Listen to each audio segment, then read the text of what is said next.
भैया भैया चैम्बर बना रहे हैं। चैम्बर बना रहे अरे भैया बड़ा बढ़िया चैम्बर बना रहे हैं।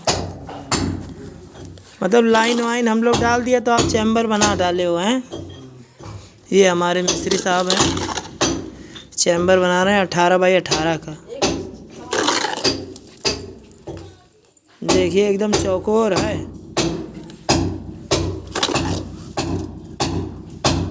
यहाँ चैम्बर बन गया। यहाँ देखिए वो रेन वाटर पाइप से इधर पाइप पानी आएगा बस।